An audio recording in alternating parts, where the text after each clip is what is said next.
This content is based on facts for educational purposes. We do not intend to defame any company. Logos are omitted for copyright.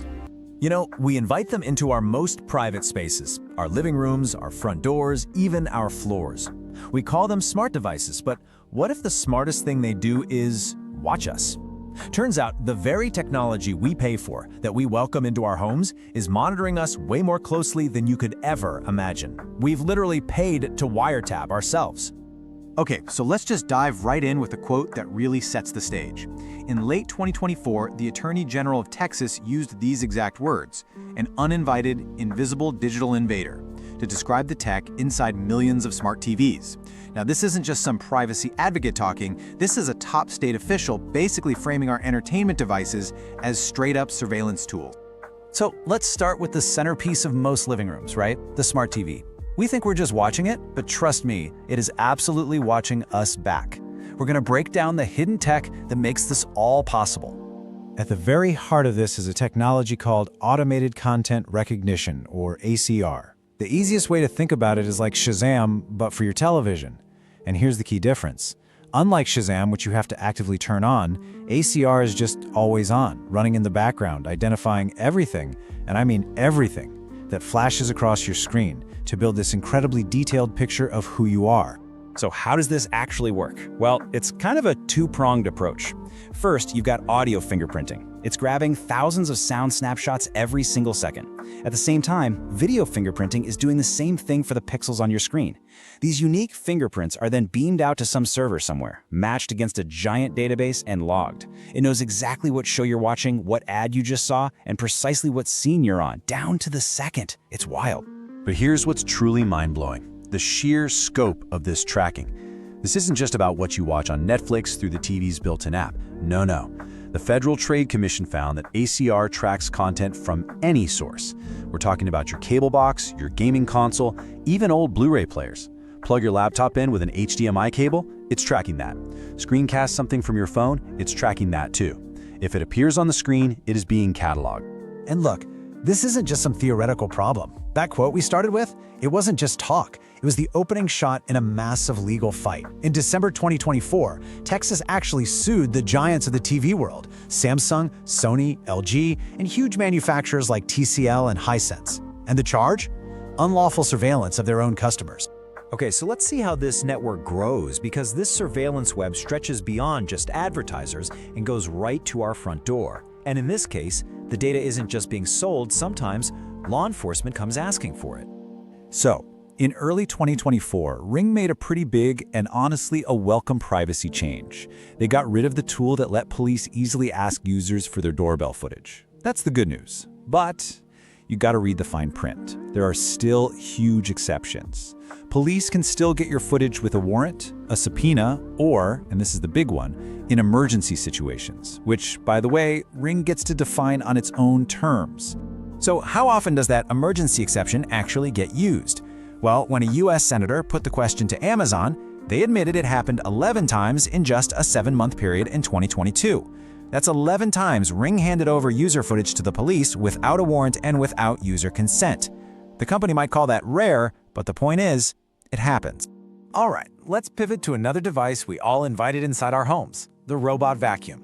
This is a fascinating story, a real case study of what happens when the company that's mapping the inside of your house gets into financial trouble and regulators step in, with some very unintended consequences. Just look at this timeline. It tells a really dramatic story. Back in 2022, Amazon moves to buy iRobot, the American company that basically invented the Roomba. But regulators in the US and EU got really worried about competition and fought the deal for over a year until it was finally called off. Fast forward less than 2 years, and a struggling iRobot files for bankruptcy and ends up getting acquired by its own Chinese manufacturer. And this chart just perfectly shows you the reality of what happened. By early 2025, iRobot's market share had totally collapsed to under 10%, while Chinese companies were dominating with more than half the market. So the regulators were so worried about Amazon hurting competition, but in the end, their actions kind of led to this American pioneer getting swallowed up by a foreign competitor in a market they already controlled. Okay, so the crucial question becomes, what happens to all the data? I mean, let's not forget, these vacuums are creating detailed, evolving maps of the inside of our homes. The privacy stakes here are huge. Recognizing this, the bankruptcy plan actually included a specific framework to make sure all that US user data stays stored in the US and is shielded from foreign access, even with the new foreign owners. So why? Why is all this data from our TVs, our doorbells, our vacuums so insanely valuable? It's because it allows companies to build a profile of you that is more intimate than you could possibly imagine. Let's just go back to the television for a minute. Have you ever really stopped to think about what your viewing history says about you? It's so much more than just whether you like comedies or dramas. Your TV habits can be used to build a deeply personal, psychological profile. Seriously, the news channels you watch, that hints at your political views. Religious programming can point to your beliefs. You watch a lot of medical shows or see certain drug ads, that might indicate health concerns. The list goes on and on. Sexual orientation, financial status, family structure. It's an incredibly intimate portrait, painted with data you didn't even realize you were giving away. And this right here, this brings us to the fundamental shift in the whole business model. For some of these companies, the hardware, the TV itself, is just the delivery system for the real product. I mean, this quote says it all. By 2021, Vizio was making more money selling your data to advertisers than it was from actually selling you the television. In this model, you are no longer the customer. You are the product being sold. So what can you actually do about any of this? Well, it is possible to opt out, but, and it's a big but, companies do not make it easy. They use what are called dark patterns, which are basically just intentionally confusing designs to keep you from turning off the surveillance. Just look at this number, 27. One investigation found that it takes 27 clicks to fully disable tracking on a single LG Smart TV. 27. That is not a mistake. That's not bad design. It's a maze, and it's built on purpose to make you just give up and let them keep watching.